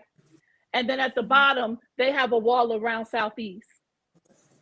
How would you take that, right? Mm-hmm. But it was actually a T-shirt of Pennsylvania, and they built a wall around Philadelphia. Make Pennsylvania great again. So I'm from Philadelphia. The one other guy is also from Pennsylvania, from the other side. And so for me, I perceived it as to be more bullying along the line of that whole, remember I said I got bullied for 18 months till they got me out of there, because I called them on it each and every time. And so it's just unacceptable. Like Chief Dickerson said, internal affairs division is responsible for policing the police. And we're trying to build transparency and trust. You can't trust a racist agent to go out into the community and investigate a shooting of Ray Ray and whomever. Because is he really trying to get the facts? Or is he trying to cover up for Ray Ray? Now, I mean, that's just me. That's how I feel. And I think I have my two hats on as a DC chapter lead for Moms of Black Boys because I have two Black sons. So this is the community part where you have to wake up and pay attention. Who are in these roles? Who are in the power? Who are, and our leaders, our chain of command is completely aware of this all the way up. And I think I said it earlier in our town hall. This is like a proverbial chokehold that we have right now. If you got corrupt people in these positions or people that are willing to turn their head because they're worried about their retirement and their rank, that's detrimental to our community. I'm not a DC resident. I'm from Philadelphia originally, but I've been here for 20 years now. So I'm here, right? And I can't just be quiet about this anymore. And it's not about money. You're right. Yes, ma'am. Thank you, ma'am. Lieutenant Lockerman, this is not an indictment on those other good police officers, those other good Caucasian police officers or male police officers. I mean, it only takes one. Here, y'all got, countless. But I want the public not to get the impression that the entire police department is rotten like this. That there are some police officers, or maybe I'm wrong, but Lieutenant Lockerman, if you will, talk about your experience. And then I want to go to Chief Dickerson, who also, as a supervisor, knows that it's not every single indictment against every single police officer. Then I'm going to go to another question. But go ahead, Lieutenant Lockerman. No, it's definitely not every single police officer. I believe I've always had a great amount of admiration and love, especially initially for the Metropolitan Police Department. I was a little girl that would say, my daddy, the police, I wore that as a badge of honor. I was happy to join the Metropolitan Police Department and to serve the citizens of the city that I was born and raised in. I'm heavily invested in Washington, D.C. At one time, a lot of my family lived in Washington, D.C. And so I think that we have some great people that work there, but I think that we have bad apples, and they are very aware of who the bad apples are. One of my key responsibilities as a lieutenant is to investigate uses of force. And most of our uses of force are pretty clear cut. If they're not, then we refer them to internal affairs. And that I always thought that once we refer them to internal affairs, if we see something wrong, if it gets up to, at one point, Chief Dickerson was the chief of my bureau, especially if she would have referred something to internal affairs, if she said, no, this isn't right, this doesn't meet the standards, it's gone against policy, that I would think that internal affairs would be investigating the investigations properly and using unfairness and unbiased means in which to investigate them. I was floored when I found out that was not the case. I was floored when I found out that I was going up to EEO, and who I was complaining about, who was my previous commander, was they were playing any tape that you recorded for me, that you recorded. I thought that you did that as a basis of your investigation, just to make sure that you got a complete picture of what I was saying. I was completely floored to realize that you were in turn playing this for the person that was abusing me. And you know that this is an abusive person because they have had countless complaints that have gone to 2 assistant chiefs in that bureau, and they do absolutely nothing about it. And first of all, I'm going to tell you 2 different things. I can tell you something. Chief Dickerson has seen stuff from a bird's eye view. I'm just getting there. She's been seeing it for a long time. But working in 2D in I don't want to give you the other district, but working in one district and going to the other district in 2 different parts of the city, I can clearly say that they don't want us there. If you look at the management staff in both districts, we have 2 people that everybody's African American where I am now, where we have a huge amount of crime, and that's where they want us to be. Everybody's African American with the exception of 2. If you go to the other side of town, everyone is white and they only have 2 African Americans. They will never assign an African American a white commander east of the river. So any commander that you have in certain areas, these are their careers. So any commander that you have in these areas, they're always going to be faced with huge amounts of crime just based on the demographics and the socioeconomics that they're dealing with. So it's always going to be a struggle for them to get the crime reduction awards, for them to shine, because if you're over here versus where you have a population where everyone is millionaires, pretty much, that all the homeowners that live in the area in which you serve, then they've already set you up for success. If you understand what I'm saying. They've already set you up for success. And it's important that people know that. I think that part of having racial balance is having racial balance across the city. Absolutely. You 100 on everything you said, especially that last part with racial balance, because racism is a part of this class action lawsuit. Commander Dickerson, as she said, you have a bird's eye view. You are really, really entrenched in the job. Good. Let's hear about your opinion, your knowledge of not all police officers. This is an indictment on each and every police officer in the department, or is it? Oh, absolutely not. I mean, we are police officers, and we're against the injustices. So we have some phenomenal men and women on the Metropolitan Police Department with various backgrounds and demographics. So when I talk about racism on the police department, it does not mean that every white officer on the Metropolitan Police Department is racist.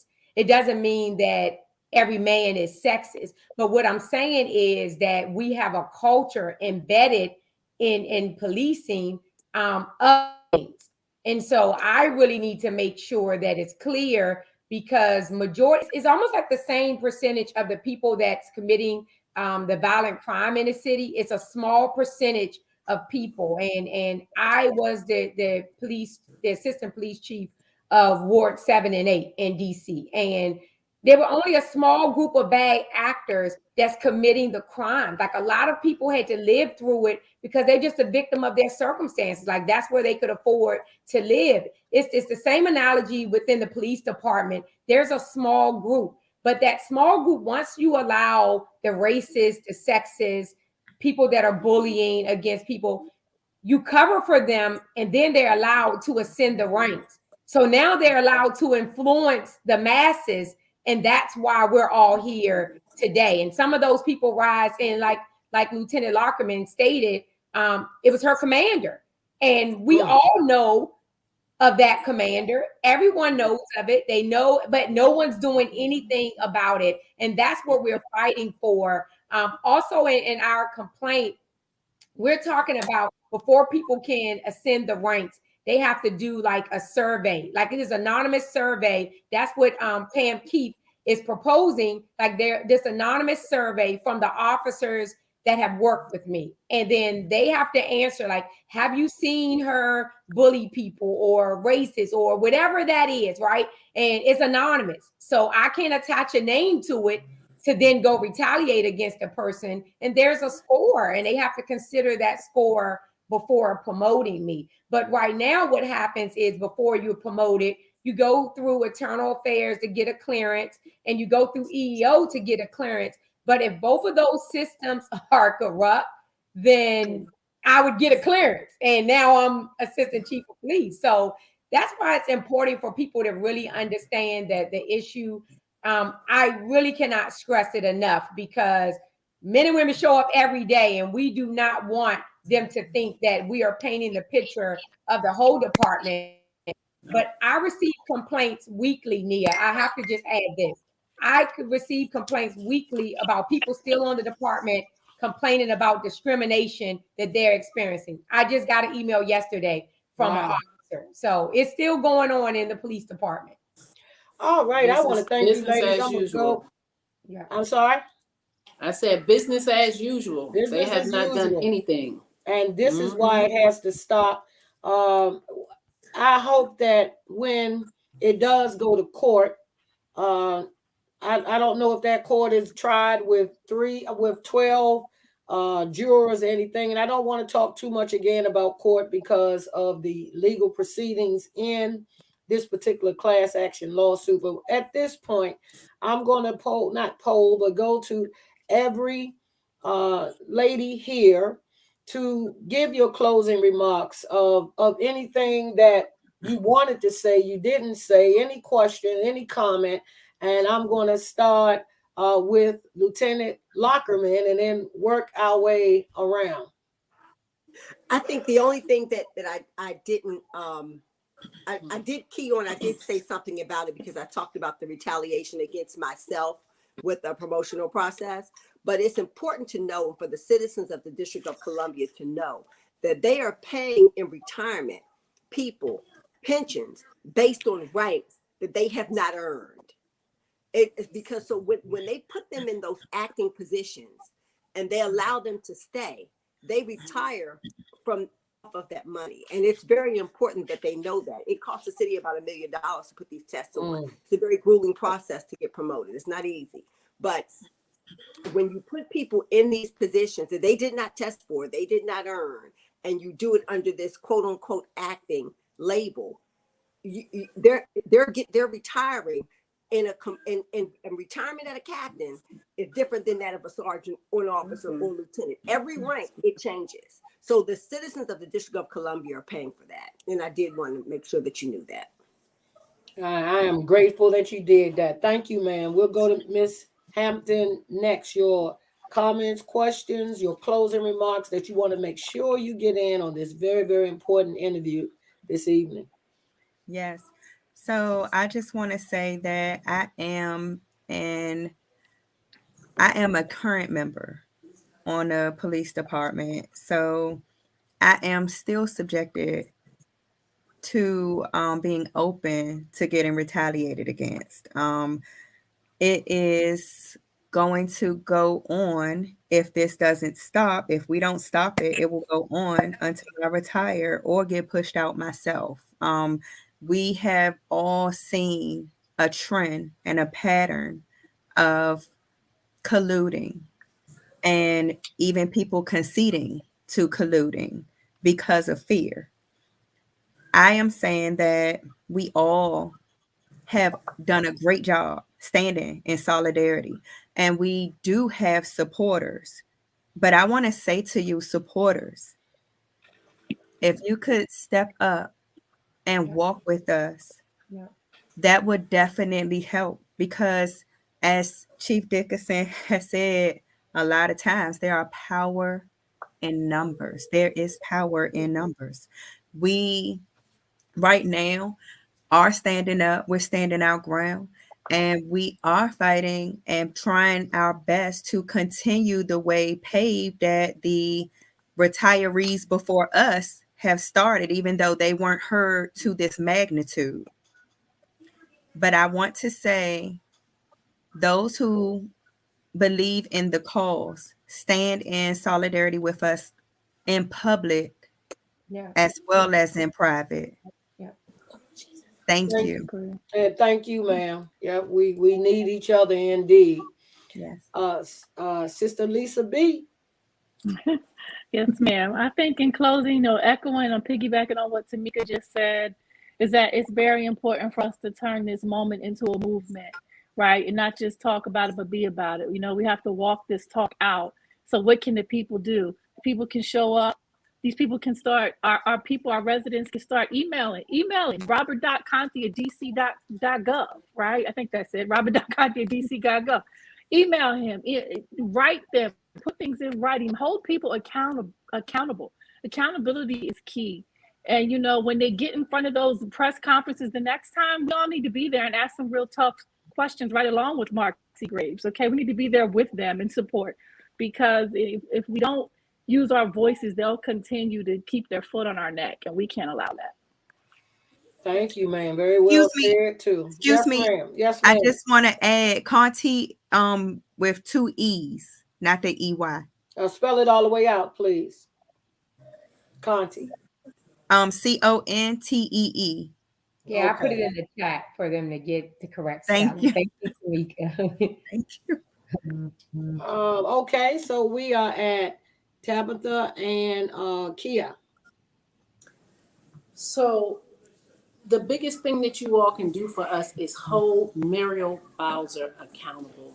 Muriel Bowser do not deserve to be reelected, and you need to hold her accountable.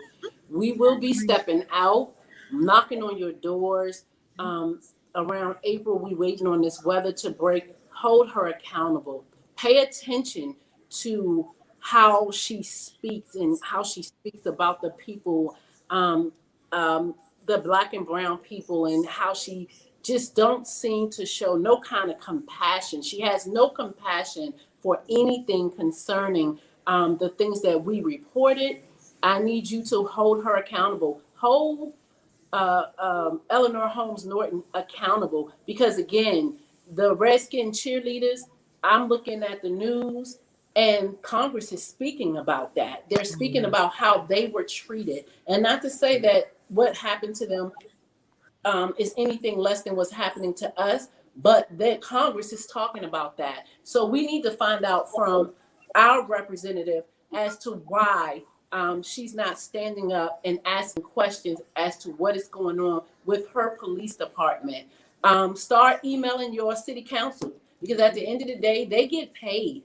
They get paid to hold the city together and hold MPD accountable, in which they are not. And All I right, just man. want you all to get out there and vote, and let Muriel Bowser know that your voice and your vote do count. Because Yes, right ma'am. now she don't think that any of us are important enough that we can make a difference in her campaign. And just stand up for us and Thank show her that we can make a difference. I appreciate that, Tabitha, and you're so right. This is an election year. It's So election this is year. right on point. Kia? Kia has stepped out, but we let Tab go ahead and take it off. So you can go to the next one. Okay, Thank you. you all right with that? Yeah, because we crowding in on 8 p.m. Chief Dickerson.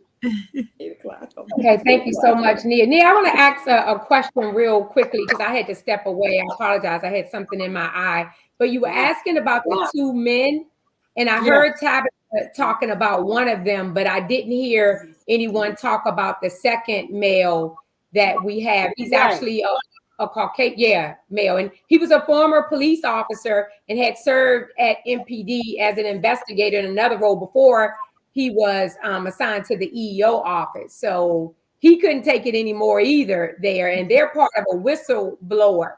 So just so people understand, the first 10 is part of the class action lawsuit. That's where the $100 million fund would be for all Black female officers who have been employed on the Metropolitan Police Department from 2010 to 2021. So I just wanted to clear that part up. But thank you so much for having us on the show and keeping our cases relevant.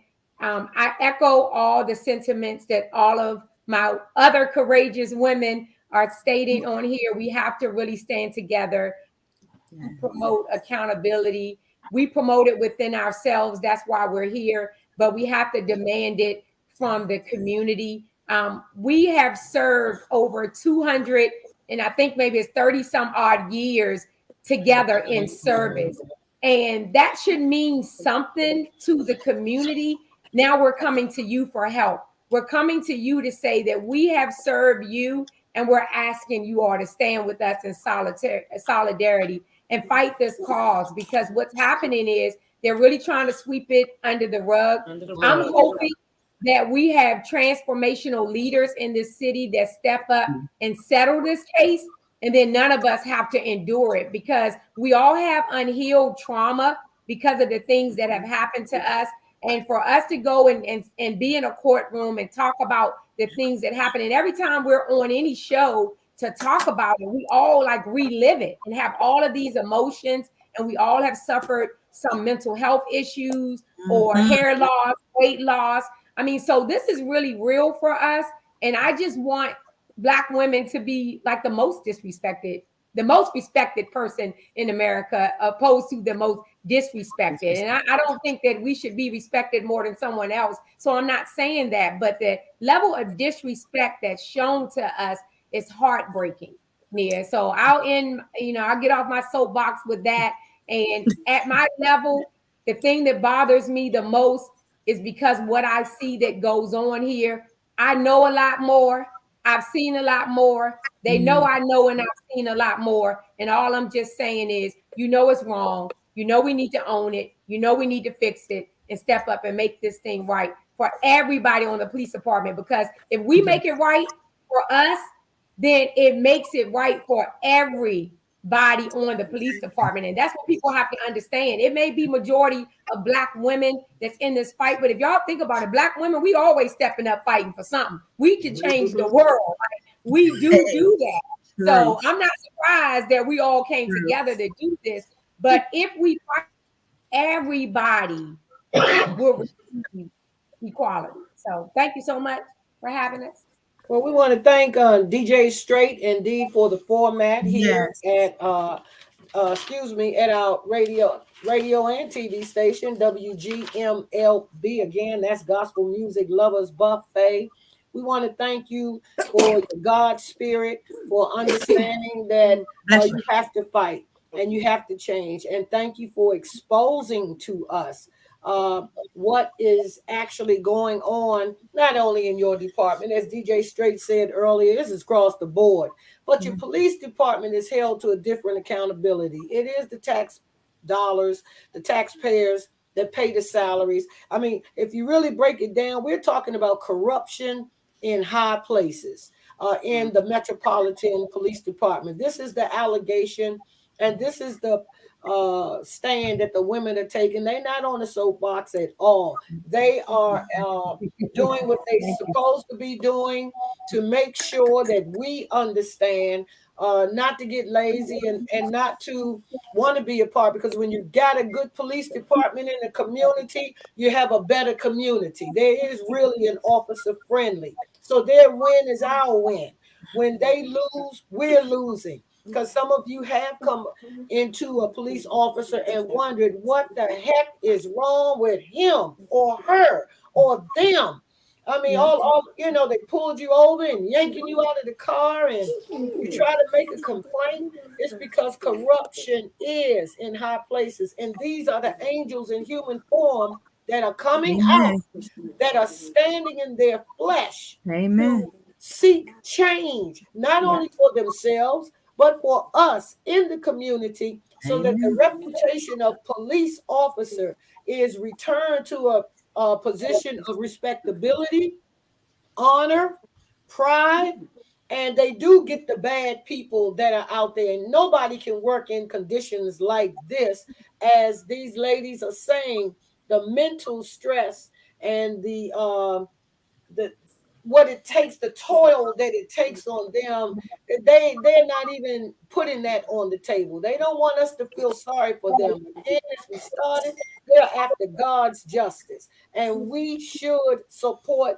them for going after God's justice. If it's one precinct at a time, if it's one job at a time, you have to stand up and get together, because there are problems across the board on this planet. But there are more solutions. There are more people like our officers here tonight that are willing to do what is right, to be the example, but they made it clear they can do it better, faster, and further with our help. You have some of the information.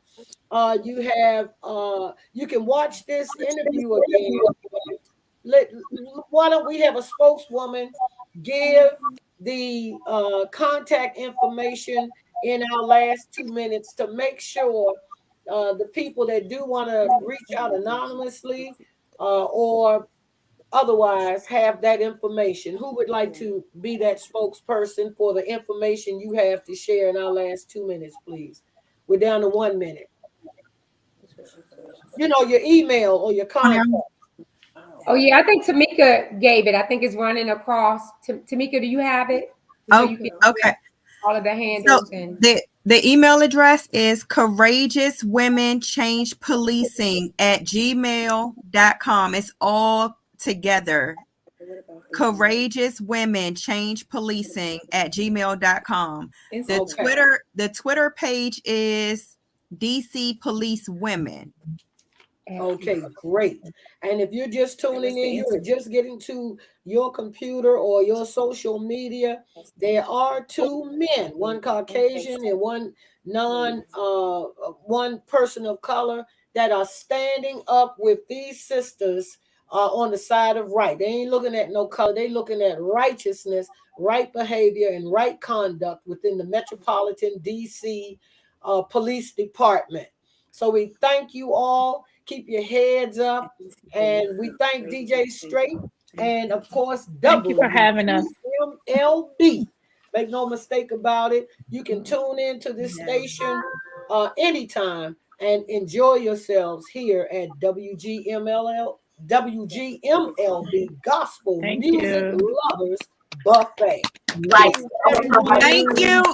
I just want to say thank you to our DJ Straight. Thank you, DJ Straight. I also want to say thank you to Sister Knit 2X. And thank you all. Keep fighting. This has been really great, and I want to say personally thank you, Nia 2X, for hosting.